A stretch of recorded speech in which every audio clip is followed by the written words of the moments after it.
Okay,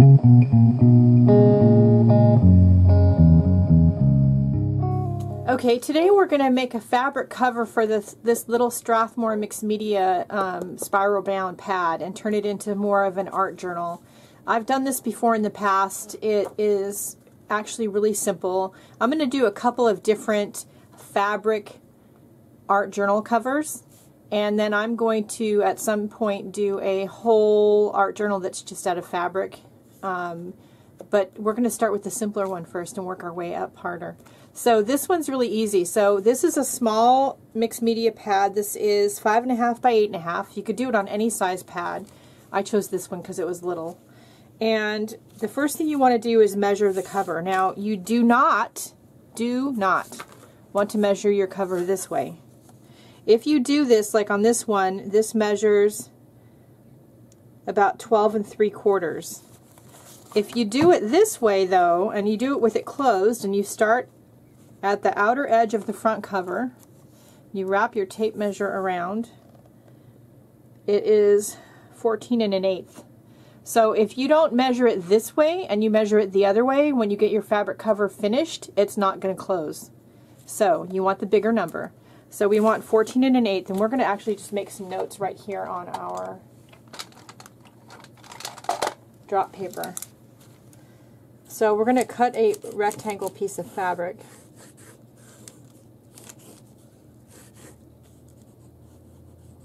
And we just figured out this measurement is 14 1/8. And then measure the height of your journal. This one is right at 8.5. Just because it says 8.5 doesn't mean you shouldn't measure it. Measure it anyways. And then I'm going to add 1 inch all the way around, on all sides. And then I'm going to also add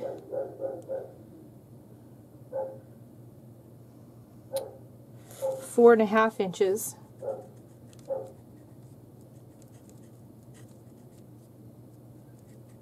on each end.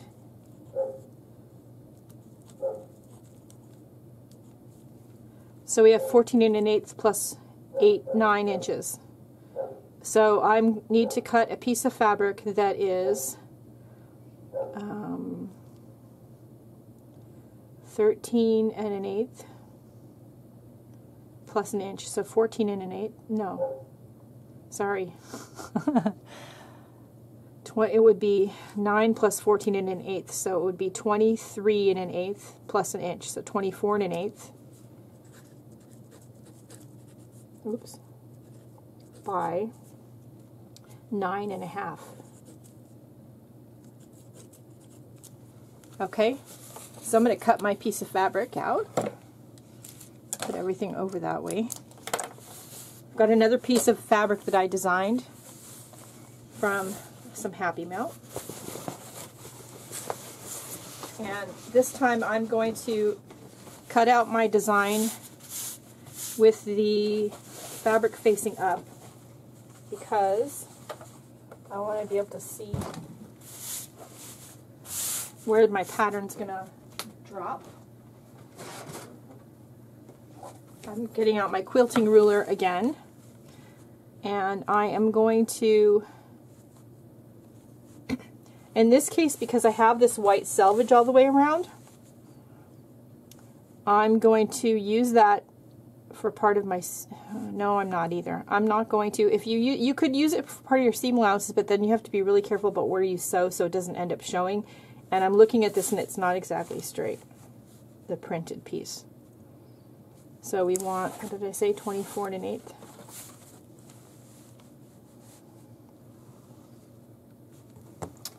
And I usually do this with a Sharpie.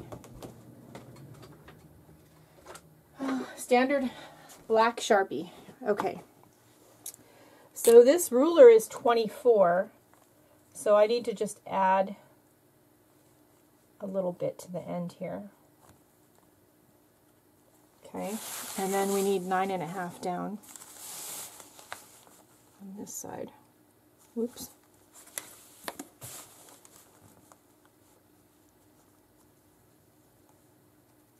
Okay.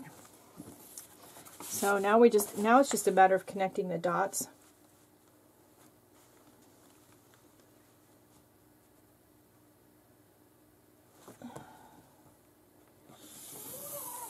Making sure this edge of the ruler is straight with the pattern.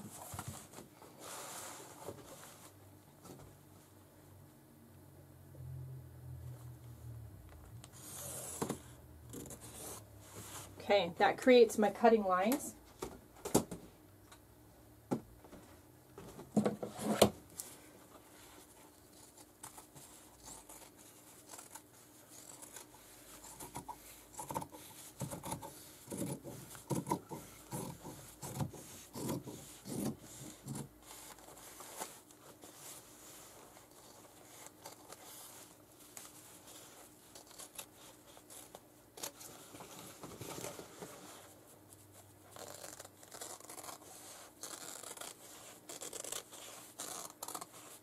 Okay, I'm going to put the rest of my fabric away and I'm going to trim all this white part off and I'll be right back. So now what we're going to do is we're going to roll and hem these two short ends. What do I mean by that? So you're going to take your fabric, and of course you could press it if you want to and or pin it. I'm not going to, but you want to fold it over once, about 1/8 of an inch to 1/4 of an inch. Then you want to roll it and fold it again, so that your raw edge is hidden inside the fabric, and then you want to sew that down.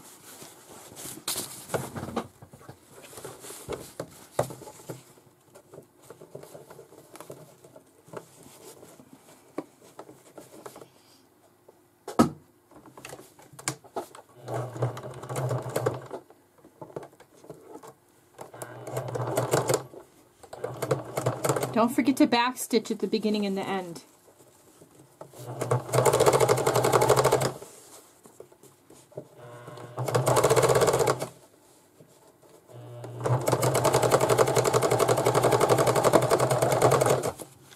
My sewing machine's a little loud. That usually means it's time to bring it in to clean and oil, so it might be something that's going to have to be on my to-do list soon.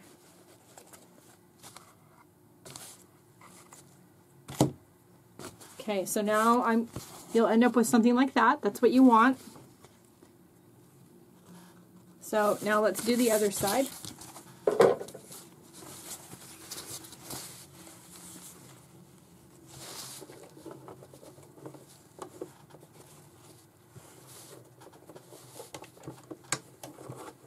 Hold your threads when you start, otherwise they'll get tangled underneath and you'll get a big knot.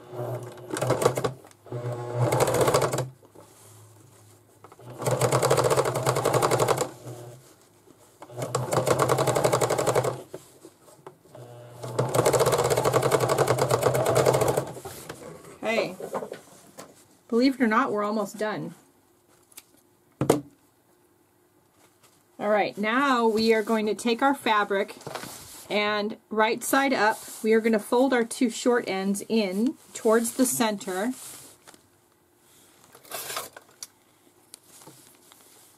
Three and a half to 4 inches, no more than that. Otherwise, your book is not going to fit.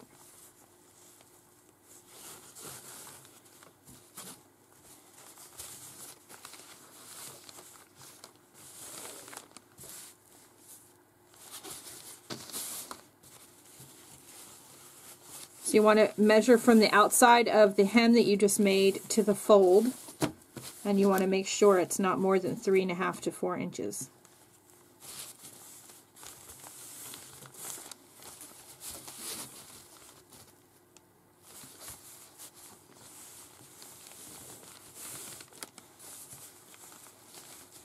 In fact, if it was more towards the 3.5 than the 4, your book will probably fit better.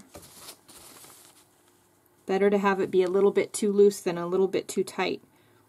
So I have about 3 3/4, and I'm going to go with that. I'm going to get some pins.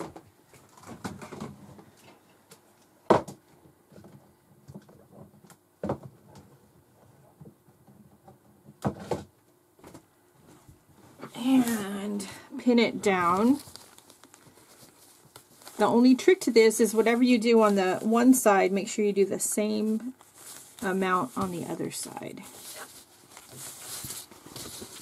So now I'm going to turn it around and use my ruler.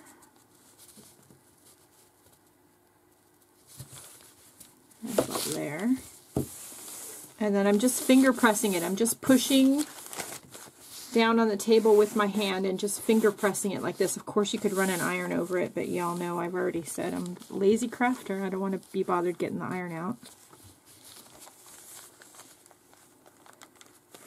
Okay, and I've got something that looks like this. Yeah? So now we're going to sew straight across the top, sewing these folded flaps down and the bottom. And we're going to sew right over this part too, even though there's only one layer of fabric. We're gonna do a seam allowance that's about 3/8 of an inch, no more than 1/2 inch, making sure you go back and forth at the beginning and the end, back tack. Don't feel like you need to go fast. There's no rush. It's not a marathon.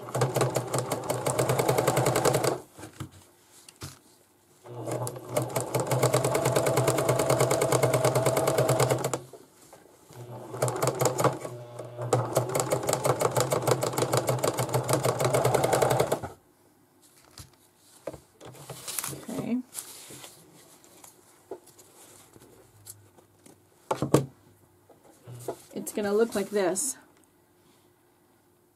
We're going to do the same thing to the other side.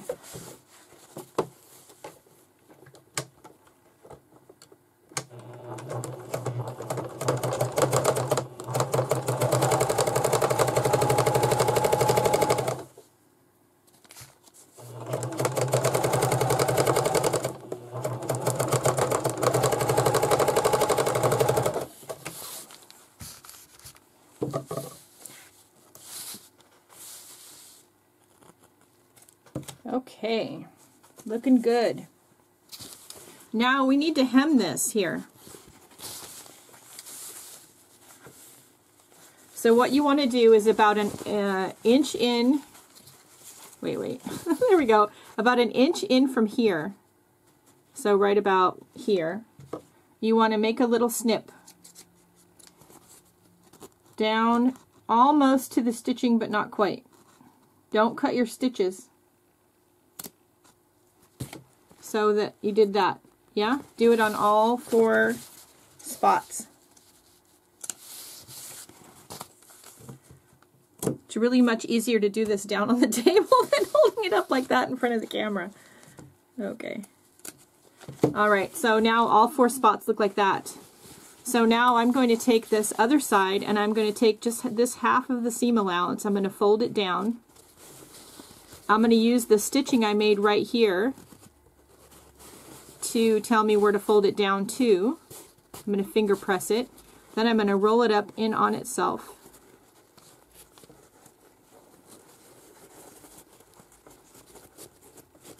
Like that. And stitch it down all the way across. I'm going to try to get this on camera for y'all. Let's see, there we go. So the only trick is to pull this out, you don't want to stitch this to this. Otherwise because you're creating a pocket where the front and back covers are going to go. And if you stitch these together, that's not a good thing. So the hardest part on this is going to be getting started. But once you get it started, it's going to be easy. So you want to pull the fabric pocket open. Make sure you grab your threads. Manipulate your fabric so you only have the rolled part of the edge of the fabric underneath your presser foot, and the other 2 pieces of fabric are to either side, as is the other side of the seam. Okay, and we're going to back and forth. And then we're going to fold and roll as we go all the way across.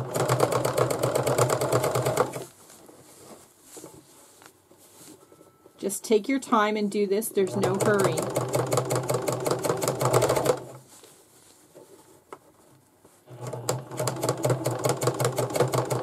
course, you could fold and pin this. It would be easier, especially if you're new to sewing, to fold and pin it and maybe even iron it.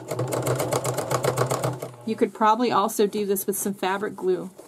You could roll it and stick it down with fabric tack.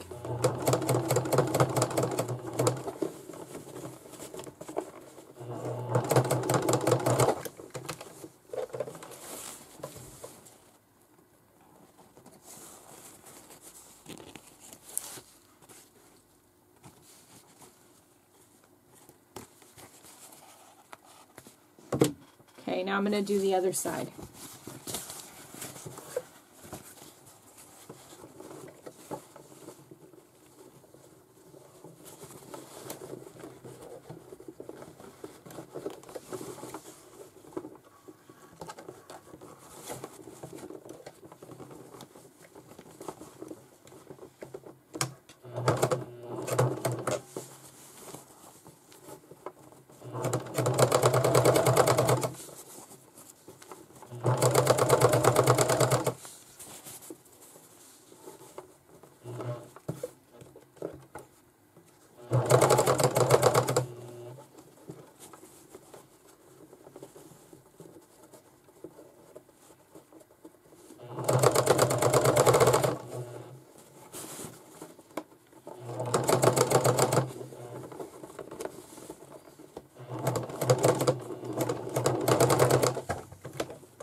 Okay, trim your threads.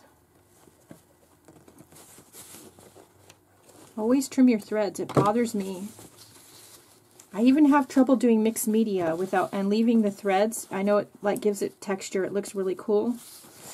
But the seamstress in me just has trouble leaving the threads. When I see people leave the threads, it kind of bugs me. Okay, so now before you do anything else, you want to trim this excess fabric off on the corner. So you want to go in at an angle, about 1/8 of an inch or less, right above the stitching line. Don't cut your stitches, and just trim it at an angle like this. And just trim that corner off. And do it to all 4 corners.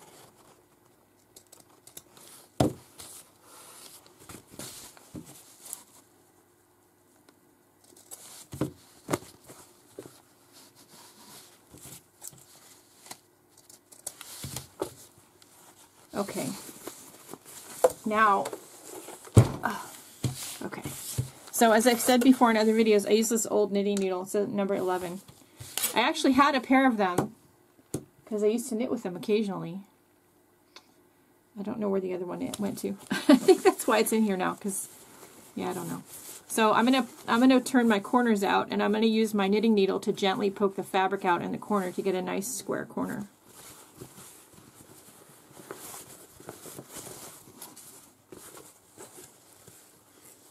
Yeah.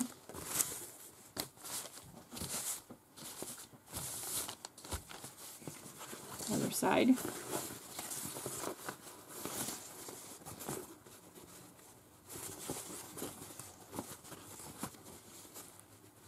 Other side. I'm going to double check and make sure I don't have any threads hanging out. I saw one. Okay, so quick tip. Before you do any sewing on your cover, fold your edges in, pin it, and then pin it up near in the seam allowance, and then slip it on your notebook to make sure it's going to fit and it's not too big. If it's too big, you need to bring these in more and make this area here longer, because you want it to fit kind of snugly. You don't want it to be too loose.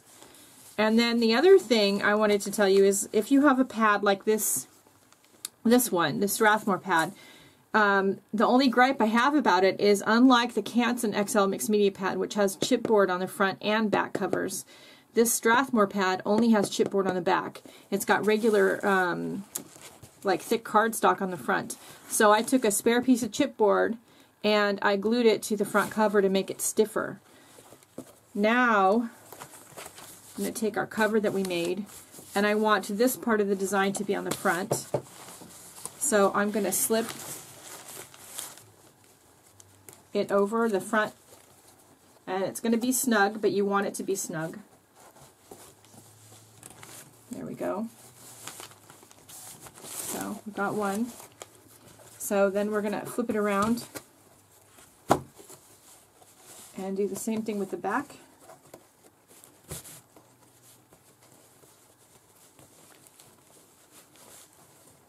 I know it fits because I just had it on.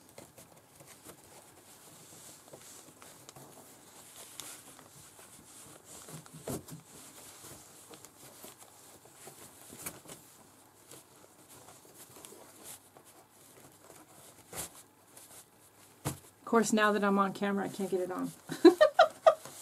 That's always the way, right? There we go. If you don't want it to be so snug, then you need to cut it a little bigger and or maybe do a little bit less of a seam allowance. So now we have a really nice fabric covered mixed media journal.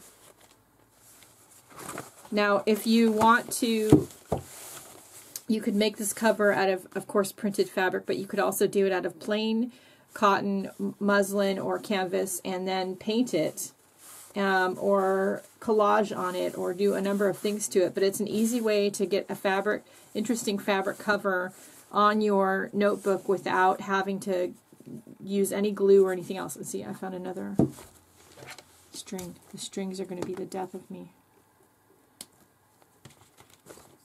All right, so there you go. That's your next sewing project for this week, and go out and have a great day, everybody. Experiment with your fabric and your sewing machine, and do something nice for yourself because you deserve it, and I'll see you later.